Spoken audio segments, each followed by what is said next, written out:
Welcome to our channel.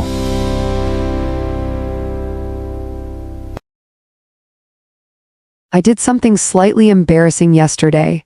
I bought something that I absolutely did not need, and I knew I didn't need it before I even paid for it. The strange part is that I had a perfectly good version of the same thing at home. I actually stood there looking at both of them on my phone and still somehow convinced myself that buying another one was a reasonable decision. That sounds familiar, although I have to admit that I'm curious about what you bought. There's a very specific kind of purchase where you know you're being ridiculous, but you still manage to create a little argument in your head about why it's actually practical. You start with, "I don't need this," and 5 minutes later you're thinking, well, technically, it could be useful someday. That's almost exactly what happened. I saw it online while I was looking for something completely unrelated, and the first thing I noticed was the price. It wasn't expensive, but it was discounted, and somehow the discount made the whole thing feel more urgent. I started thinking that if I didn't buy it immediately, I might miss the opportunity, even though I had never wanted it 5 minutes earlier. That's the dangerous part of shopping now. You don't necessarily decide that you want something and then go looking for it. Sometimes the product finds you first, and suddenly you're having a conversation with yourself about whether you should buy it. The fact that you weren't even looking for it somehow disappears from the equation. Exactly, and I think the word discount has a strange effect on people. If someone tells you something costs £50, you might think, that's too much. But if they tell you it used to cost £70 and now it's 50, suddenly 50 sounds like a bargain. You're still spending £50, but your brain starts focusing on the money you supposedly saved. And that's one of the funniest tricks we play on ourselves. We say, "I saved £20, when what actually happened is that we spent £50 on something we didn't plan to buy. If you hadn't bought it, you wouldn't have saved £20, you would have kept £50, but somehow the language makes the purchase sound like a financial achievement. I know, and I hate how convincing it can be. I've actually had moments where I've added another item to my basket just because I was close to getting free delivery. Then I end up spending £15 on something I don't particularly want because I don't want to pay £3 for shipping. When you say it out loud, it sounds completely ridiculous. That's so true, and online shopping has made that feeling even stronger because the money doesn't physically leave your hands. When you buy something in a shop, you hand over your card or cash and there's a little moment where you recognize that you're paying. Online, you click a button, get a confirmation email, and then you go back to whatever you were doing. That's probably one reason online shopping can become so easy to repeat. There's almost no physical effort involved. You don't have to get dressed, travel somewhere, walk around a shop, stand in line, and carry the bag home. You can be sitting on the sofa at 11 at night and decide that you urgently need a completely unnecessary kitchen gadget. And the really strange thing is that sometimes the excitement is stronger before the package arrives than after. You place the order and suddenly you have something to look forward to. You check the delivery date, track the package, and imagine using the product. Then it arrives, you open it, and after 10 minutes you're thinking, okay, that's nice, before putting it somewhere and forgetting about it. I've noticed that too. Sometimes I think I enjoy buying something more than I enjoy owning it. There's the discovery, the decision, the anticipation, and then the delivery. Once the thing becomes part of your ordinary environment, it loses some of that excitement because it's no longer new. That might explain why people keep buying things even when they already have enough. The new thing gives you a small feeling of excitement, while the things you already own have become invisible. You can have 10 perfectly good shirts in your wardrobe, but the 11th one feels more interesting because you haven't worn it before. And then there's that phrase people use, "I have nothing to wear." It's one of the funniest sentences when you look inside someone's wardrobe and see dozens of clothes. What they usually mean isn't that they literally have nothing to wear. They mean they don't have anything that feels new or appropriate for what they want to do that day. Yes, and sometimes the problem isn't the amount of clothing. It's that you've forgotten what you actually own. I found clothes at the back of my wardrobe that I genuinely didn't remember buying. Then I pull them out and think, oh, I like this, even though I've apparently owned it for 2 years. That says something about how quickly objects become part of the background. When something is new, we pay attention to it. After a while, it becomes part of the room and our brains stop noticing it. That's probably why reorganizing your home can sometimes feel like shopping without actually buying anything.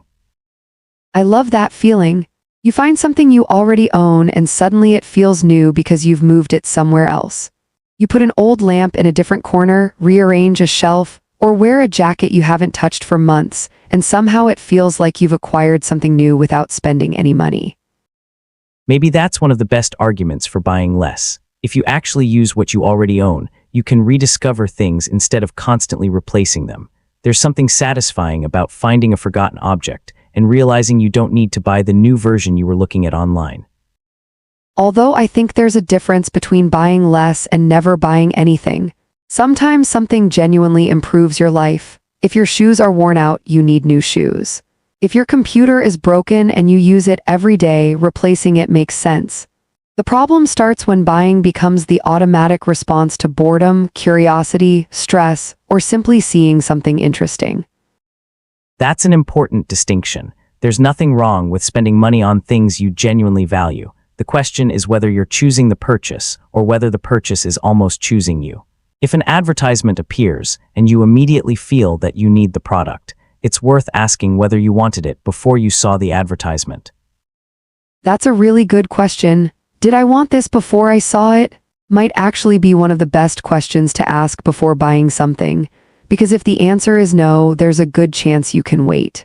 Maybe you'll still want it tomorrow, but at least you're not making the decision in the first moment of excitement.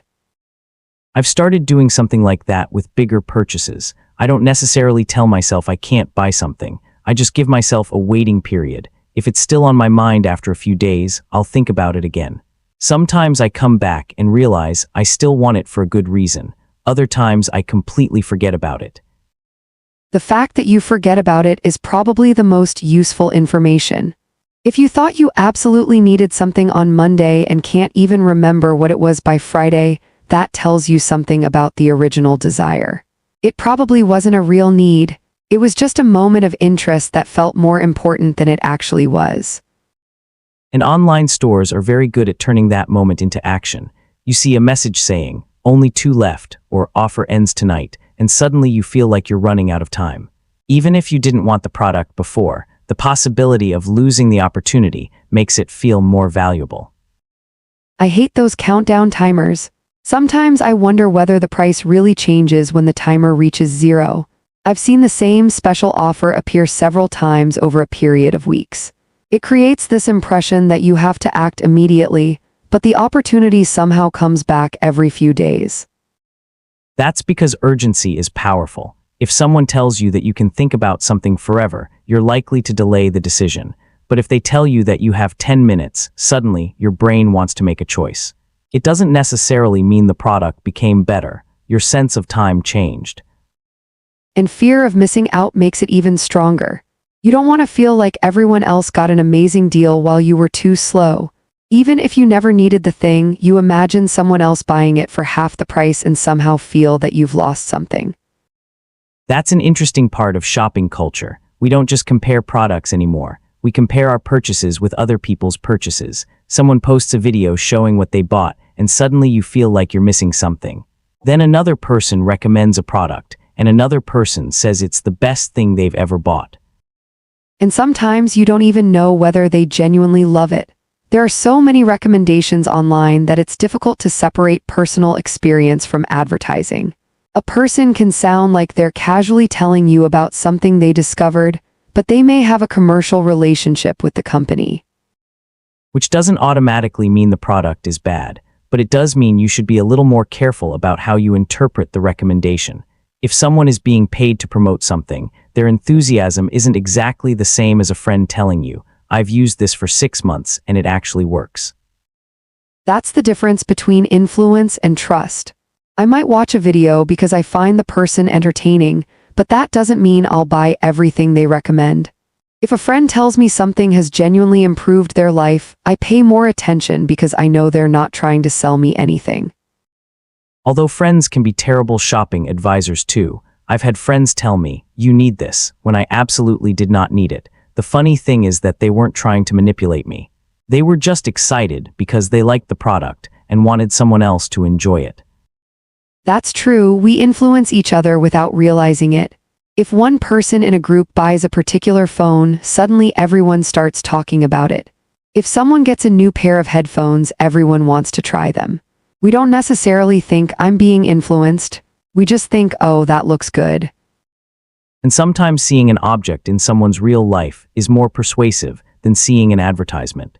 If I see you using a bag every day and it still looks good after 6 months, that's more convincing to me than a perfect advertisement showing someone carrying it for 10 seconds. Because you can see the product in context. You can ask questions. You can see whether the person actually uses it or whether it's just sitting in their house. Real-life evidence feels different from marketing. That's probably why people make "what I bought" videos. There's something fascinating about seeing another person's collection of ordinary objects. You start imagining how those things might fit into your own life. And then you end up with a list of things you didn't know existed. Exactly. I once watched a video about organization products, and by the end of it I had convinced myself that my home was completely disorganized and needed 12 different containers. Did you buy them? Almost. Almost.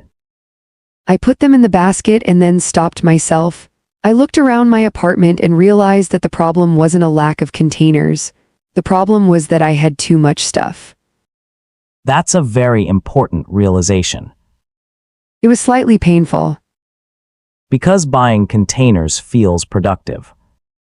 Exactly, you can convince yourself you're solving the problem when you're actually creating another problem.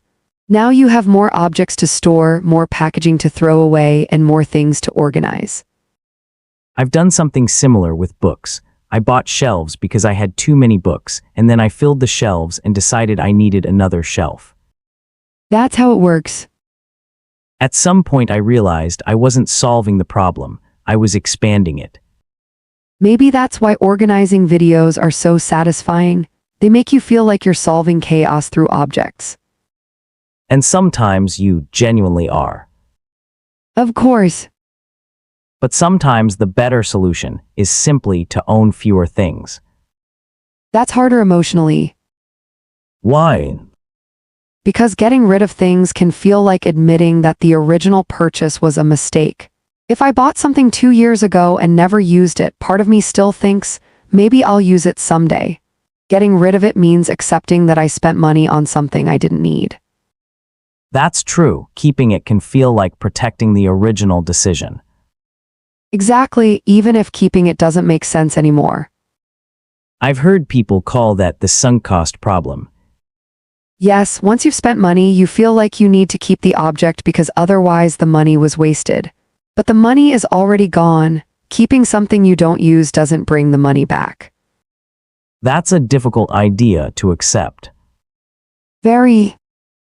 Especially when the object has some emotional value. That's different again. I have things that aren't useful in a practical sense but mean something to me. I wouldn't want to throw them away simply because I haven't used them recently. So the question isn't always, is this useful? Right, sometimes the question is, does this matter to me? And that's much harder to measure. It is. A birthday card isn't useful. But it can be meaningful.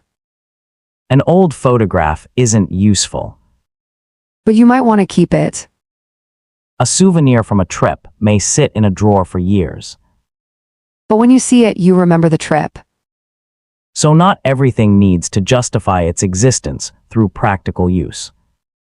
Exactly, I don't want to live in a house where every object has to prove that it's productive. That's an important point because some discussions about minimalism can become too extreme. I agree, minimalism can be useful if it helps someone focus on what they value, but I don't think everyone needs an empty room with one chair and a plant. I wouldn't survive. Neither would I. I'd start buying things just to make the room less empty. And then we'd be back where we started.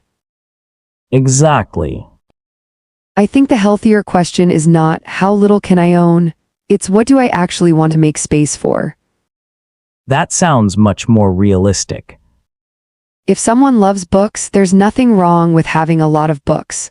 If someone loves cooking, they may genuinely need more kitchen equipment than someone who orders food every day. The problem isn't the number of things. It's whether those things have a place in your life. That's a useful distinction. Because people have different interests. A person who collects cameras might look at my shelves and think I own nothing interesting. I might look at their shelves and think they have way too many cameras. And both people can be right for themselves. Exactly. That also connects to identity. Sometimes we don't buy something because we need the object. We buy it because of what we think the object says about us. Yes, clothes are a perfect example. You're not only buying fabric, you're buying a certain image of yourself. You imagine yourself wearing the jacket, walking somewhere, looking a certain way, maybe becoming slightly more confident. And sometimes the fantasy is more attractive than the actual object. Exactly, you buy running shoes and imagine becoming someone who runs every morning. Then the shoes arrive and your old habits remain exactly the same. I've done that with exercise equipment. What did you buy? Let's not discuss it. That bad. It's currently under a pile of clothes. That's enough information. The interesting thing is that buying something can feel like taking the first step toward a new identity. Yes, and that's why the purchase can be emotionally satisfying even before you've used the thing. You feel like you've already changed. Exactly. You buy a notebook and suddenly you're going to become organized. You buy a camera and suddenly you're going to become a photographer. You buy cooking equipment and suddenly you're going to cook every evening. You buy a language learning app and suddenly you're going to study every morning at 6. And then 6 o'clock arrives. And you discover that buying the app was much easier than changing your routine. Unfortunately true. That's why I try to separate the identity I imagine from the habit I actually want to build. If I want to become someone who exercises, I don't need expensive equipment. I need to exercise. That's painfully logical. Sometimes the simple answer is annoying. It is. And buying things can give us the feeling of progress without requiring the uncomfortable part. The actual work. Exactly. That's probably why shopping can become a form of procrastination. Definitely. Instead of doing the thing, you prepare to do the thing. You buy the notebook. Download the app. Buy the desk. Get the headphones. Choose the perfect planner. And suddenly 3 hours have passed. But you feel productive. Even though you haven't started. Exactly. I've done that with cooking. I knew there was a reason you didn't want to discuss the exercise equipment. I bought ingredients for a complicated recipe because I imagined myself cooking this amazing dinner. Then I got tired after work and ordered food. What happened to the ingredients? Some survived. That's a polite way of saying you threw some away. Yes. That's another hidden cost of buying things. We often think only about the price on the receipt, but there's also storage, maintenance, wasted food, unused subscriptions, and the time spent deciding what to do with everything. That's true. Sometimes the cheapest option isn't the cheapest if you never use it. Exactly. A 10-pound item you use 50 times is probably more valuable than a 3-pound item you never touch. Right. So price alone doesn't tell you whether something is worth buying. No, you have to think about how often you'll use it, how long it'll last, and whether it solves an actual problem. And whether you already own something that does the same job. That's probably my biggest weakness. Buying duplicates. Yes, I have several things that technically do the same thing but are slightly different. That's very common. One is smaller, one looks better, one is easier to clean, one is more convenient. Eventually you have 5 versions of the same basic object. And somehow you still feel like you're missing the perfect one. That's the trap. There's always another version, another color, another model, another upgrade, another new and improved version. and eventually you spend more time comparing products than actually using them. That's happened to me with electronics. Phones. Headphones. How many pairs do you have? Enough. That's not a number. I know. Do you use all of them? No. Then why keep buying them? Because the technology keeps improving. Does the improvement actually matter to you? That's the uncomfortable question. And Sometimes yes, usually not as much as I tell myself. there it is. Sometimes the difference between two models is something I can barely notice, but because the newer one has a better specification, I convince myself that I need it. Specifications can be very persuasive. Especially when you don't understand exactly what they mean. You can look at a list of numbers and assume a higher number automatically means a better experience. Exactly. But the real question is whether the improvement changes your everyday life. That's something I should probably ask more often. Me too. Maybe that's the real problem with modern shopping. We have access to too many choices. I agree. When there were fewer options, the decision was simpler. Now you can spend an hour comparing 20 almost identical products.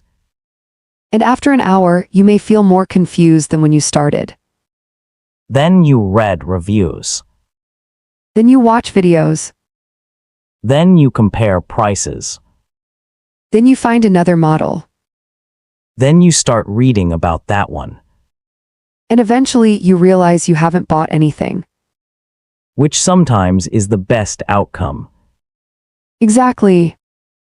Analysis can become another form of consumption. That's a really interesting way to put it. You consume information about products even when you don't buy them. And that takes time. A lot of time. Which is why I sometimes close the browser instead of making the decision. Does that work? Sometimes, if I still want the product later, I can look again. If I forget about it, I've saved myself the trouble. That sounds simple enough. It is, the hard part is actually doing it. That's always the problem. There's another thing I want to talk about. What? Why we keep things we don't use because they might be useful someday. Oh, that's a dangerous sentence. I have a drawer full of things that might be useful someday. I have a whole cupboard. What's in it? Cables. Of course. Old chargers, adapters, wires, random electronic parts. Every time I try to throw something away, I think, I'll probably need this one day. Have you ever actually needed one? Once. Once. Yes. So now every cable is protected by that one experience. Exactly. That's how our brains work. One time something was useful, so we assume everything similar might be useful. And the result is a drawer full of mystery cables. You should label them. I tried. And I bought labels. did you label the cables? No. I'm beginning to understand the pattern. I bought the possibility of being organized. Not organization itself. Exactly. Maybe that's what a lot of unnecessary shopping is, buying possibilities. That's a really good way to describe it. You buy a guitar because you might learn to play. You buy hiking boots because you might go hiking. You buy expensive kitchen equipment because you might cook more. You buy books because you might read them. And sometimes those possibilities become reality. Of course. That's why it's difficult to say that these purchases are always bad. Exactly, sometimes buying the object really does help you start something. So maybe the question is whether you're buying an opportunity or simply buying the feeling of an opportunity. That's much better. If you buy a guitar and actually learn to play, great. If you buy the guitar and never touch it, maybe you were more interested in imagining yourself as a guitarist than actually learning. That's uncomfortable. But useful. Very. And I don't think we need to feel guilty about every unnecessary purchase. Why not? Because guilt doesn't necessarily change behavior. It's more useful to notice the pattern and understand why you bought something. So instead of saying, I'm terrible with money, ask, what was I feeling when I bought this? Exactly. Bored. Excited. Stressed. Curious. Trying to reward yourself. Trying to become someone different. That's a much more interesting question. And probably more helpful. Because once you understand the reason, you can find another way to meet the same need. If you're bored, maybe you need something engaging rather than something new to buy. If you're stressed, maybe shopping isn't actually what you need. If you want to change, maybe rearranging your room or going somewhere new could give you that feeling without buying anything. And if you want to become healthier, buying another piece of equipment isn't necessarily the answer. You probably need to use the equipment you already have. That's directed at me. A little. Fair enough. But I'm not innocent either. What did you buy yesterday again? We're not going back there. I thought we were discussing unnecessary purchases. We are, I'm just choosing not to provide evidence. Fair. Maybe that's actually the healthiest conclusion. We're not going to stop buying things completely. We just need to become more conscious of why we're buying them. And give ourselves enough time to decide. Yes. Ask whether we already own something similar. Ask whether we'll actually use it. Ask whether we'd still want it if there were no discount. That's a very good one. And maybe ask one final question. If this disappeared from the website tomorrow, would I genuinely regret not buying it? I like that.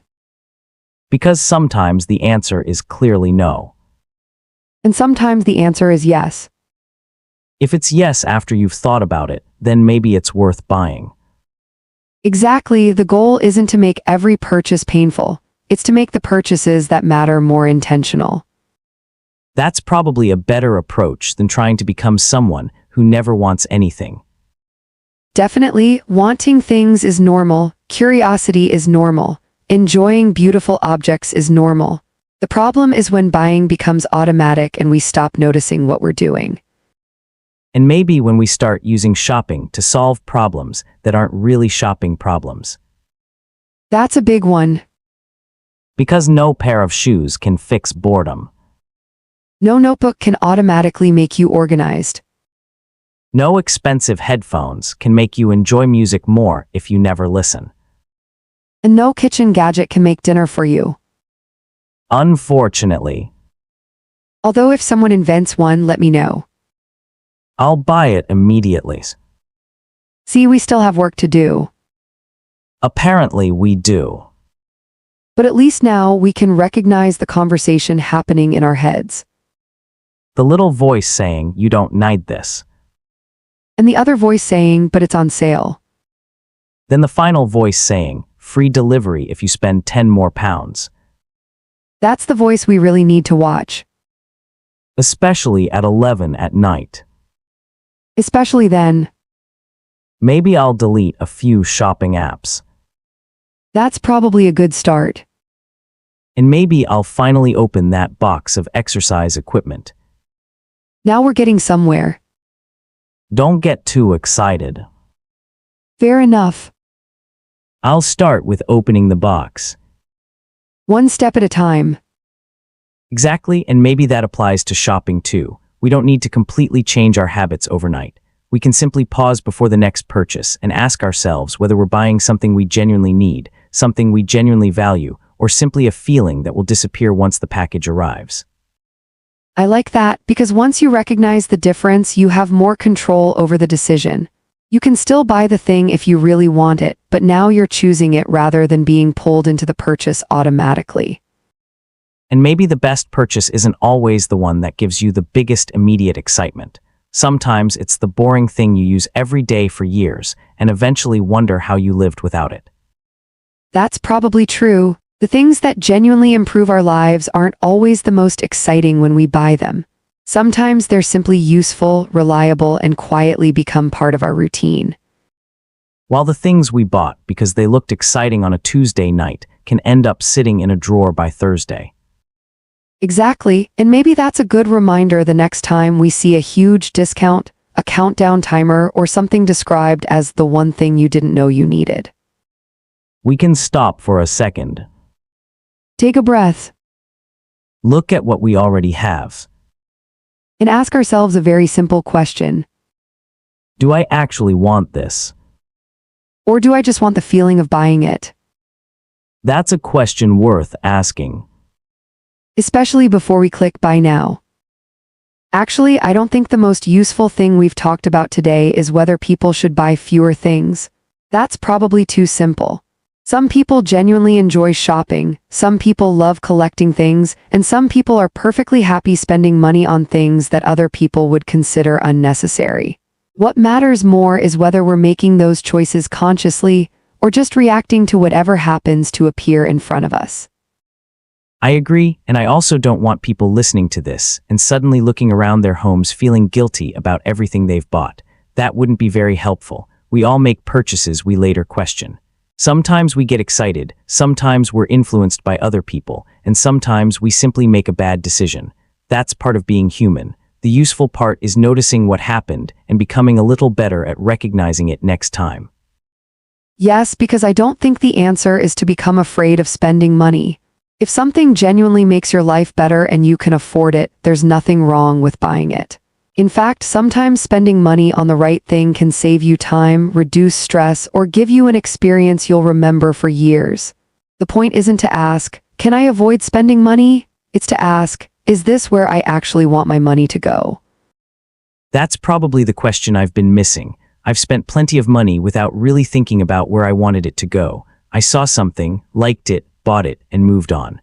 But when you add up enough of those decisions, you eventually realize that your money has been going toward things you barely remember instead of things you actually care about. And that idea applies to more than money. It applies to space, time, attention, and even mental energy. Every object you bring into your home needs somewhere to go. Every purchase requires some decision, even if it's a tiny one. You have to store it, clean it, charge it, maintain it, move it when you move house, and eventually decide whether you're keeping it. That's something we don't think about when we're standing in a shop. The product looks small and simple. You see a little box on a shelf and think, it's only 20 pounds, but you're not really buying a 20-pound box. You're buying something that's going to become part of your life for however long you keep it. Exactly. And that's why I like the idea of thinking about the future version of yourself who will own the thing. Not the excited version of yourself standing in the shop, but the person 3 months from now who has to find somewhere to put it. Will you still be happy you bought it? Will you still be using it? Will you even remember why you wanted it? That's a good test. Imagine yourself 3 months later. If you can picture yourself using the thing regularly, that's a pretty good sign. If you can't even imagine where it would be, maybe you don't need it. And if your only reason for buying it is that it's currently 50% off, that's probably not a strong enough reason. Especially when the original price is sometimes part of the psychological trick. We see 50% off, and our brain starts celebrating before we've even decided whether we want the product. We become excited about the discount instead of the thing itself, but a discount on something you don't need is still money leaving your account. That's probably the sentence I'm going to remember from this conversation. A discount on something you don't need isn't really a saving. It's just a cheaper way of spending money you weren't planning to spend. And sometimes the best bargain is the thing you don't buy. That's surprisingly difficult to accept. I know, because there's no little package arriving at your door. You don't get the excitement of opening something. You don't get to tell anyone about your new purchase. You simply keep the money and continue with your day. which sounds boring when you describe it like that. It is boring. But maybe boring isn't always bad. Definitely not. Sometimes boring means peaceful. You don't have another package to open, another thing to organize, another subscription to remember, or another decision to make. You simply have the things you already own and enough space to actually enjoy them. That reminds me of something I noticed after I stopped buying books for a while. At first I felt like I was missing out because I kept seeing new books I wanted, but after a few months I started reading the books I already had. Some of them had been sitting on my shelf for years. I realized I didn't need more books nearly as much as I needed more time to read the ones I'd already bought. That's such a good example. Sometimes the problem isn't that we don't have enough. It's that we're not giving enough attention to what we already have. We keep looking for the next thing because the next thing is easier to imagine than the thing sitting quietly in front of us. And that's probably true with other parts of life too. The next holiday can seem more exciting than the weekend you're currently having. The next phone seems more interesting than the phone in your hand. The next restaurant sounds more exciting than the food you already know you enjoy. Yes, we're very good at imagining the future and very bad at noticing what is already here. Shopping just happens to give that tendency a very easy outlet. There's always another product, another version, another recommendation, another thing someone says you absolutely need. Which means there will always be another opportunity to buy something tomorrow. Exactly, so there's no need to treat every opportunity as if it's the last one. Unless it's actually the last one. Fair enough. I just wanted to make sure we didn't completely ignore reality. You're right, if you find something you've wanted for 6 months and it's finally available at a good price, maybe you shouldn't wait forever. Exactly. But that's different from discovering something 30 seconds ago and suddenly feeling like your entire life depends on owning it. That's the difference. And maybe that's what we've really been talking about. Not shopping itself, but the pause between seeing something and deciding to buy it. That tiny pause is where you get your choice back. Yes. Without the pause, you react. With the pause, you decide. I like that. Me too. Although I have to admit, there's one thing I'm still thinking about. The coffee machine. Unfortunately, yes. You really haven't let that go. I keep seeing it. Where? Everywhere now. Because you've been searching for it. That's probably true. That's another thing. Once you become interested in something, suddenly you notice it everywhere. You see advertisements, reviews, videos, people using it in cafes. It starts to feel as if the whole world is telling you that you need this particular machine. Exactly, and maybe the world isn't telling me anything. Maybe I just trained myself to notice it. Probably. That's slightly disappointing. But useful. Very. So what are you going to do? I'm going to wait. How long? A week. And if you still want it? I'll look at the coffee machine I already own and ask myself whether the new one actually does something important that mine can't do. And if the answer is no? I'll keep the old one.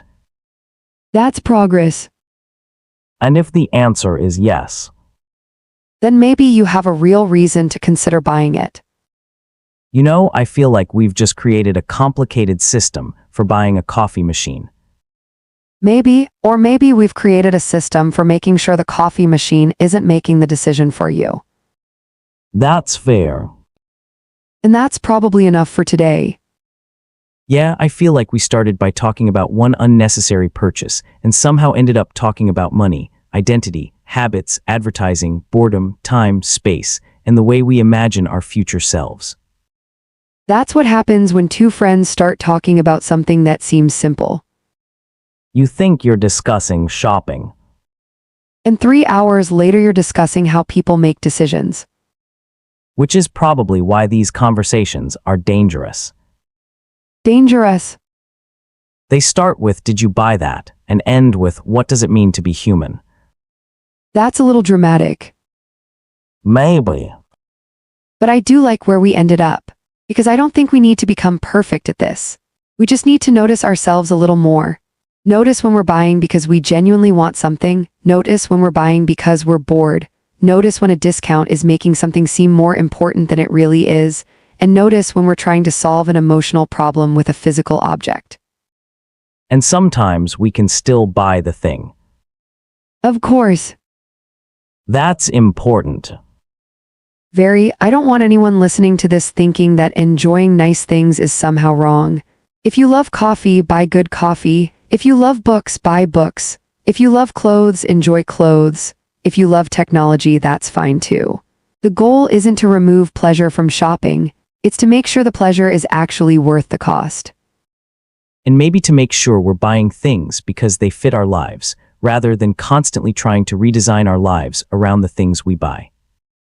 That's probably the best way to say it. We shouldn't have to become a different person just because we bought a new object. Exactly. If the object genuinely fits into your life, great. If you're constantly changing your habits, your schedule, your home, and your identity to justify the object, maybe the object is controlling more of your life than it should. That's definitely something I'm going to think about. Me too. And tomorrow morning, I'm going to make coffee with the machine I already own. Good. I'll probably enjoy it. Probably. I'm leaving room for disappointment. Fair enough. And maybe after that, I'll clean out that drawer full of cables. Now that would be impressive. I might find something useful. Or you might find 5 cables you haven't touched in 10 years. Either way, they'll finally have to answer for their crimes. I didn't know cables could commit crimes. These ones can. All right, I think we've officially gone far enough. Probably. So let's leave the cables, the coffee machine, the shopping apps, and the imaginary bargains for another day. And maybe the next time we're tempted to buy something we don't need, we'll remember this conversation before we reach for the button. We might still click it, We probably will sometimes. but hopefully we'll pause first. And that's enough. It is. Because making better decisions doesn't mean making perfect decisions. It just means becoming a little more aware of the decisions we're already making. And maybe appreciating what we already have before immediately looking for the next thing. That's a pretty good place to stop. I'd agree. Thanks for spending this time with us. And if you're listening right now, maybe take a quick look around you. You might find something you forgot you owned, something you still love, or maybe something you bought 3 years ago and still haven't used. And if you find that last one, don't feel too bad. We've all done it. Some of us more than others. I'm not naming names. I appreciate that. We'll leave it there. See you in the next conversation. Take care and maybe give yourself a little more time before that next buy now but. Unless it's really good coffee. Jack, I'm joking. mostly. Mostly. All right, now we're done. Now we're really done. Goodbye. Goodbye.